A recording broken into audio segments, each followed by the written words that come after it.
Today, we're going to talk about how to handle a difficult situation at work when all you really want to do is punch someone in the throat. We have all been there. It's a busy day, there isn't enough time to get everything done, and someone just happens to be doing the cha-cha on your last nerve. You've had it, and you know your next reaction will do nothing to resolve the issue.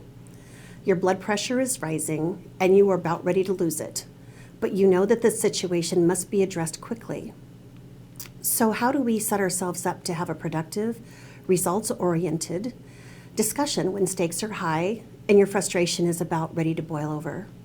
When we're in a situation such as this, our prefrontal cortex becomes somewhat inoperable and reasoning goes out the window. And our amygdala, the oldest part of our brains, also called the reptile brain, takes over, and we operate in the fight or flight mode. Guess which behavior you will resort to if you're angry? That's right, boys and girls, your reptile brain is online, and the outcome is going to be ugly.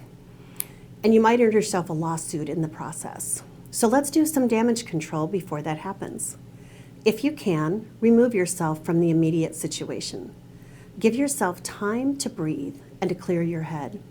This will happen a lot faster from a physiological approach if you can physically move. Walk, and then walk some more. And breathe, not shallow breaths, but really breathe deeply. To give you an example, I remember a time when I was visibly upset about an employee's unprofessional behavior. She slammed her laptop shut and said that the meeting was a waste of her time and she would not be participating any longer. This was a manager in a meeting with 2 vice presidents and an administrative person, and we were working through a situation that needed to be resolved. My first reaction was to fire her on the spot for insubordination, as we had had several issues with her unfortunate behavior, and that pattern seemed to be escalating. She was exemplary with the quality of her work, but unfortunately, her behavior absolutely submarined the quality, and it was becoming destructive to the culture of the company.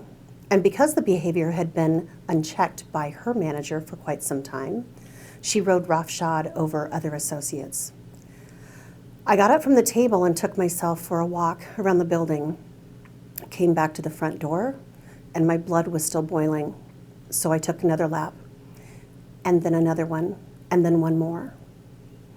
By the time I had walked 4 times around the building, my mind had cleared enough to come back and handle the situation in a productive manner. She was written up, and we had a productive conversation about her behavior and what was the root cause of it, and the effects that it was having on the culture of the company. Had I done a knee-jerk reaction, it would have sent the wrong message and made the situation even uglier than it was. Cooler heads prevailed. This employee eventually exited the company in fairly short order, but it was handled in a dignified and professional manner. No lawsuit occurred, and there was peace in the valley after it was all said and done. But what happens if you cannot physically remove yourself at that time? The best outcome would be to defer the conversation, saying, I realize that we need to resolve this situation, but I need time to evaluate, and we'll get back to you later today or tomorrow. The more space you can put between the situation and the resolution while emotions are running so high, the better. Employing this tactic will certainly save you from regret, damaging your credibility, and also let you lead by example about how conflict resolution should be managed in your company culture. Calm, cool, and rational is always the better approach.